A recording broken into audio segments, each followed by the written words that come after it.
want to welcome Dr. Anthony Harper, a lead investigator for antisemitism and religious freedom violations. Hi, Dr. Harper. How are you? Well, I'm very thankful here to be at the White House, Zohar, and a sunny day here. And I would want to believe that the sunny day is indicative of sunny results of President Trump winning this election. We have to remember that election day is a celebration for democracy, and we need to remember that not every citizen on the globe has the opportunity to vote in a free elections. So I'm jealous of you being there in election day. I assume it will be a wonderful day and hopefully wonderful outcomes as well. Right. So we have election day today, and what I really want to understand is what is at stake here with regards to Israel. What will happen if Biden wins, and what will happen if Trump wins?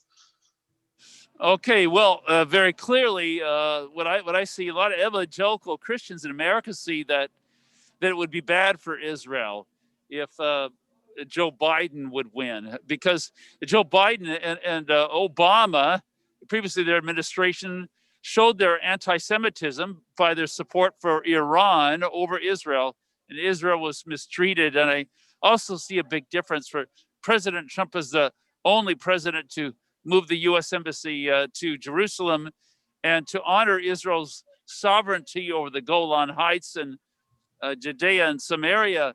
And Biden and his associate Kamala Harris would never put Israel in that position of blessing Israel like that. Do you think there is a possibility that they will withdraw from previous statements by the administration? Oh, very clearly. I see that they would withdraw from this recent peace deal with UAE and Bahrain and Sudan. I mean, if since they've supported Iran in the past, there's no way that there could be peace with Israel if they're supporting Iran.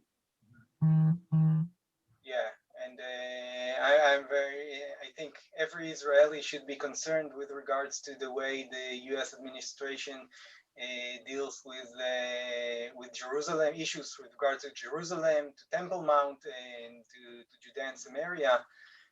Right. So obviously, any statement there will be very, very influential in our area. Okay, let's go to the other end. If Trump wins, what do you think it will do to the peace process and to the deal of the century?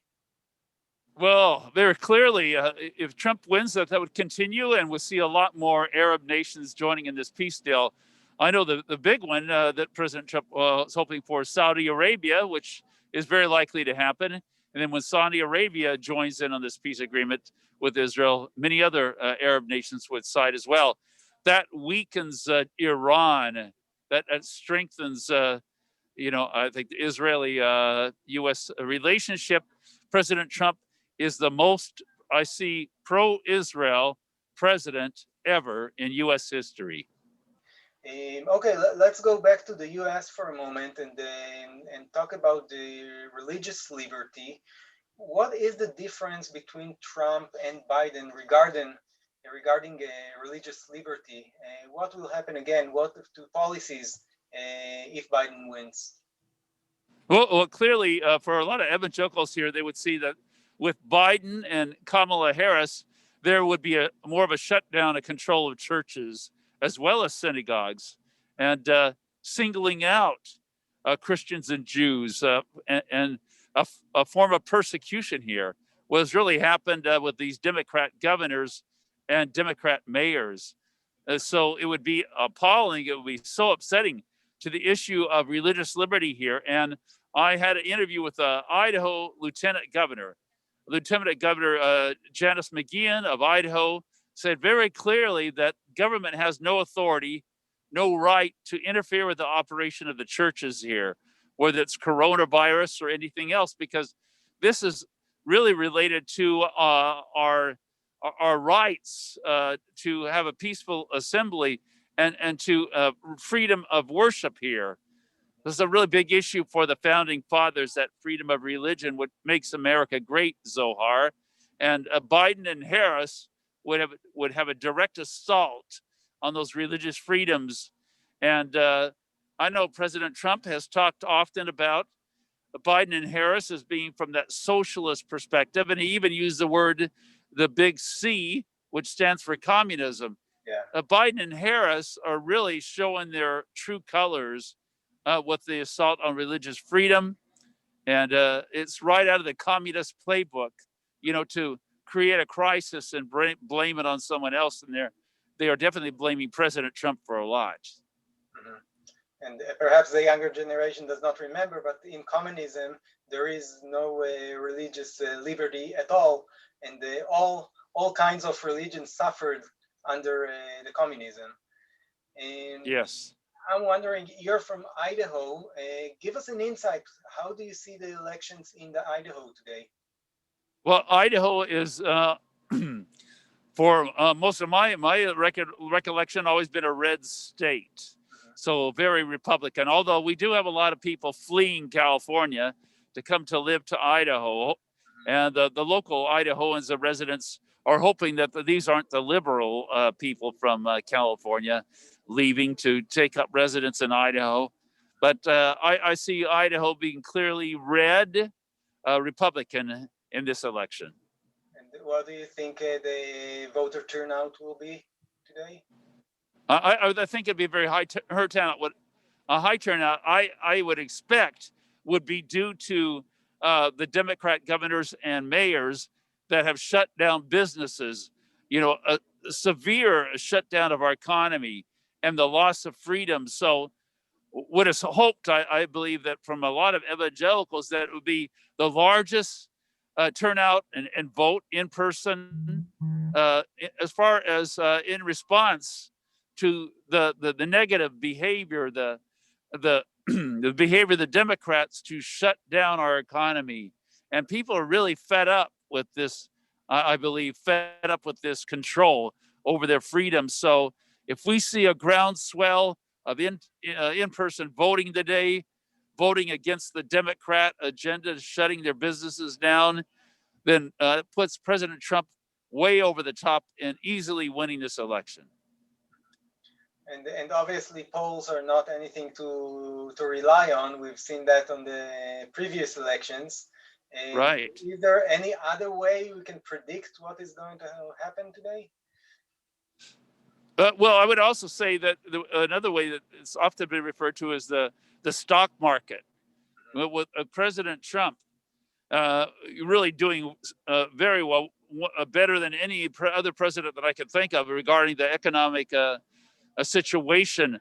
Now, we had coronavirus that really kind of, put a little a kink in that, but the economy is really picking up. So I would say, the issue of the stock market is a good sign of with President Trump, having election victory here. So if the stock market, from what I understand, is responding very favorably to having President Trump.